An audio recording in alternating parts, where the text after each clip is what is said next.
Thank you. I'm very honored. I really am to be here. I want to tell you a little bit about how the School of Theater, Dance, and Performance Studies is using information and technology to explore art in a deeper way.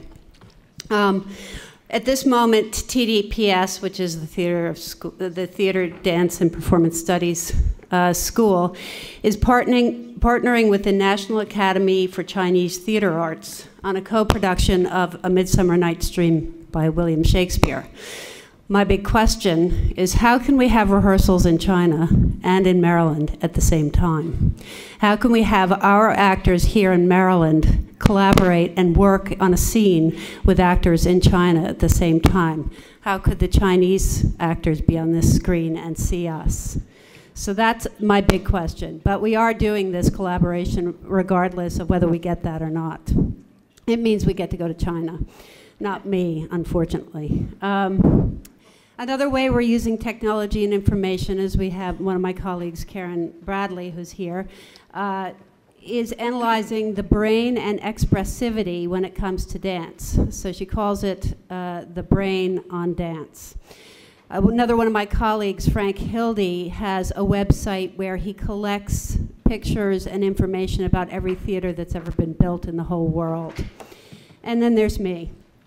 And there's plenty of other people in our school that do some fascinating things with information. I just can't list them all right now.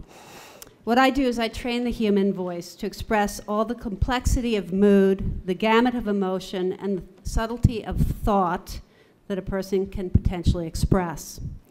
I work with professional actors, newscasters, therapists, lawyers, doctors, poets, and dancers sometimes.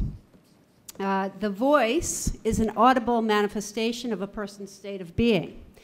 That means where the person is from, what their family is, what their culture is, their social group, their education, their thoughts, their feelings are all reflected in that particular human being's voice. Dialect and accent are part of this manifestation. It used to be that actors were taught a few critical dialects or accents in conservatory, and that that would serve them for most of their creative lives. So they learned French, Standard British, Cockney, Irish, Spanish, Italian, and Southern maybe. Since the inception of YouTube, and with plays being written in or translated to the English language from all over the world, we can no longer rely on a general representation of a person. It is necessary to get as specific in an accent as possible so that we're representing people sometimes from an island off the west coast of Ireland, or from a small town in Maine, or I need to tell an actor and teach an actor how to sound like Josh White or Ma Rainey. For each particular dialect or accent that I teach or coach, I do hours of research. I study tonal characteristics of that accent, vocal range of the dialect, the music within the dialect, meaning the rhythm and the pitch variations. I study the region and what the geography is, because that affects how we speak. I study what the history is of a region and what kind of invasions have been there and what kind of diaspora has been there or has happened there. And I study the rhythms of the people. All of this becomes how a person sounds. I'll give you an interesting example in South Philadelphia, where I lived for many, many years. It's an all-Italian, pretty much all-Italian working class neighborhood in Philadelphia. Some of the sounds that are really epitomize that region of Philadelphia is you say home, I'm going home, and I'm going to eat a hoagie, and then I'm going to look at the moon, right? And so people generally think, well, that's just the Italian dialect there. Yeah. And actually it's because when ship workers started coming there over like 200 years ago, they were Scottish, and they settled in South Philadelphia. And then the Italians moved in, they adopted their way of speaking. So it's really interesting how dialect shifts a lot. Now, for the last 7 years, my research has been conducted on YouTube. It really has. And I guide my actors to listen and to observe the speakers I find that are authentic. It occurred to me that if I had a central website solely dedicated to dialects and to accents, it would save me a lot of search time. There are two other well-known audio, dialect, and accent websites for the English language, but they're just audio. You can listen, but you can't see the speaker. And I think seeing the speaker is really important because what they're doing with their mouth and what I call the muscular articulators actually determines how they sound. And if you've got 5 people from a certain island in Malaysia, then who all move their mouth the same, then you begin to see a pattern. So what I did was, together with Myth and the generosity of the University of Maryland, I created this website, which is a visual accent dialect archive. It's crowdsourced. It's like a Wikipedia. Anyone can donate their dialect or accent from anywhere in the world, download it onto YouTube. If you tag it Viselect, and I put cards on all the tables so you can see the instructions are on the back of the card. If you tag it with the word Viselect, then I'll find it, I'll authenticate it, I'll drag it over to the VADA website. An added advantage, that's the word I was looking for, to this site is that people are talking about where they're from and what their families are like and what's important to them, so it becomes an anthropological site as well. In addition, it's a historical keeper because dialects shift and they change. We're losing about 300 languages a year. We're just as quickly losing dialects and accents. They are homogenizing. We're becoming very much like each other, which is too bad because I love diversity and difference, but that's the way it is. So this is something that I hope will be a keepsake and an archive for our differences. So I'm going to show you a couple of interviews that I conducted on VADA.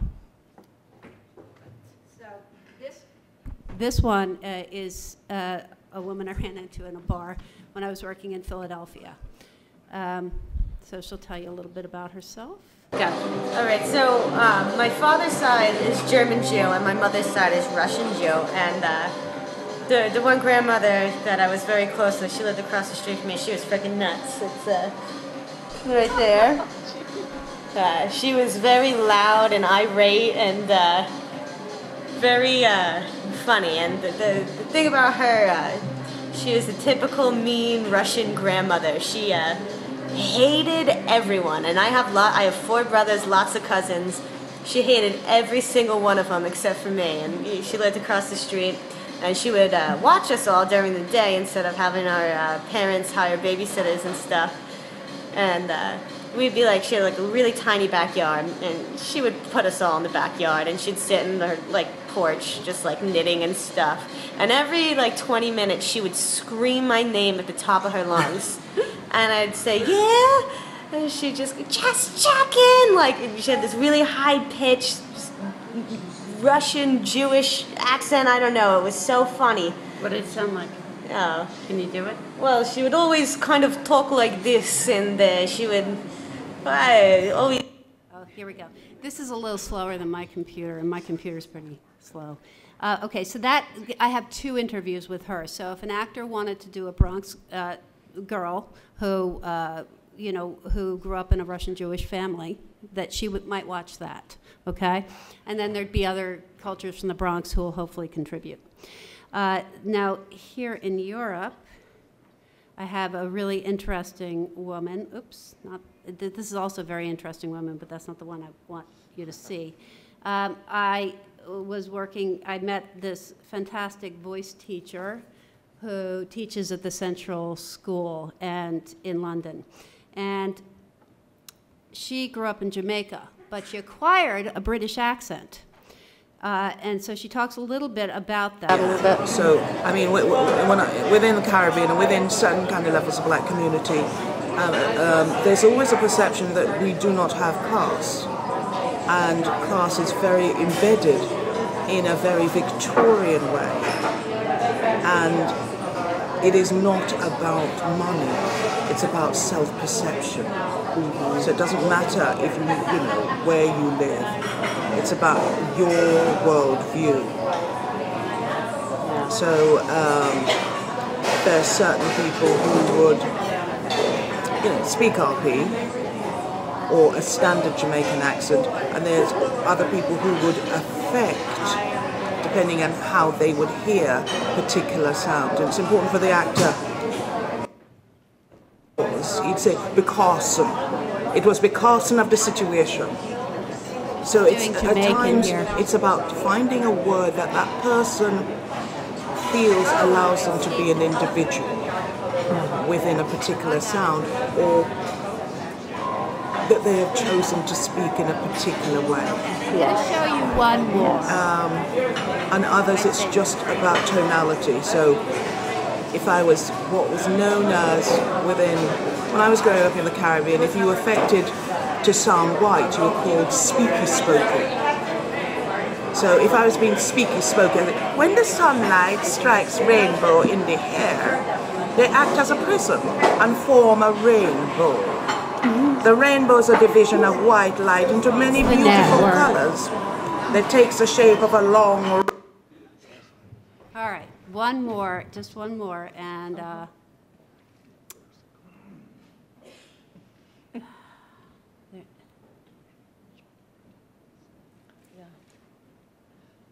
okay.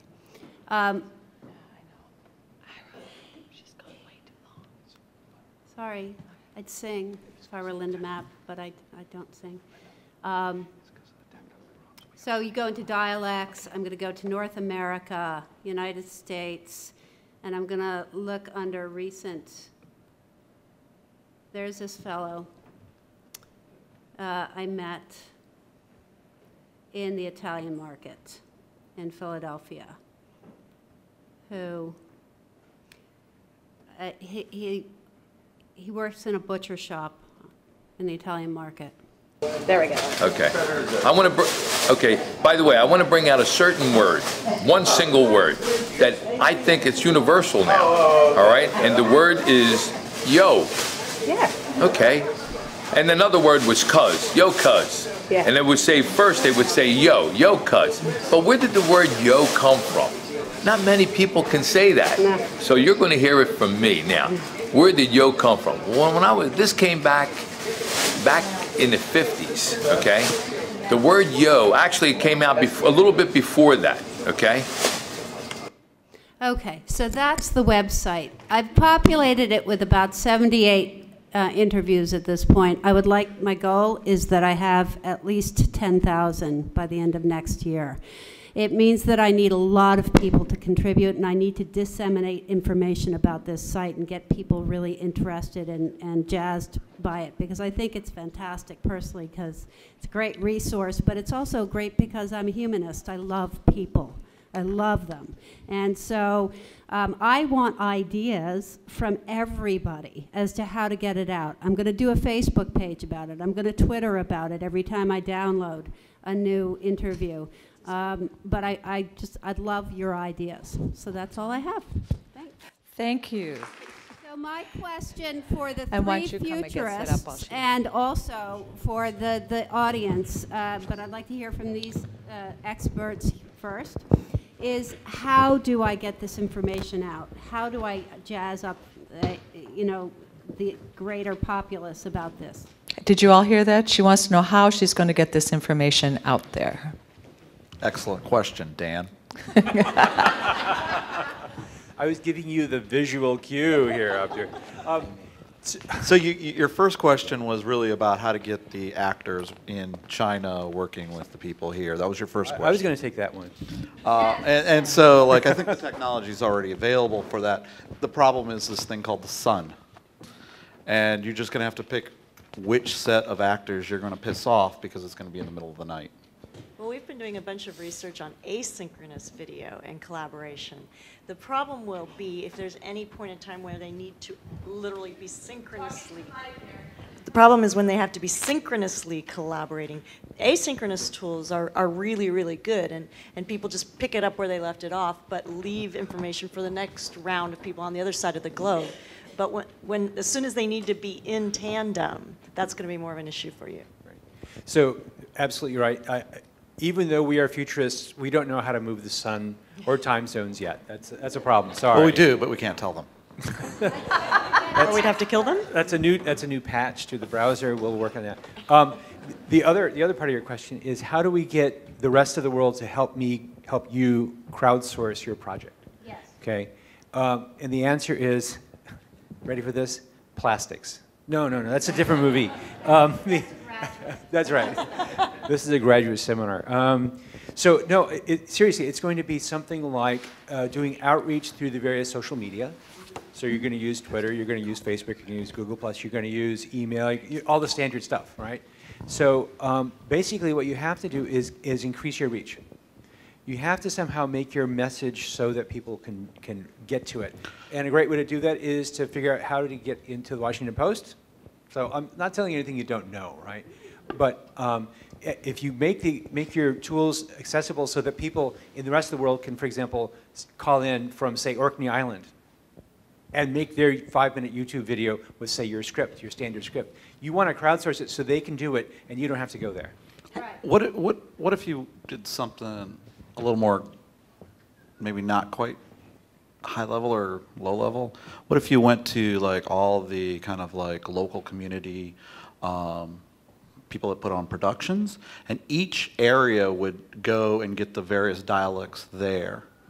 So if there was like a community center in Brooklyn, they would go collect the local dialects, one in Cincinnati, one in LA. And each one of them is contributing the local area there.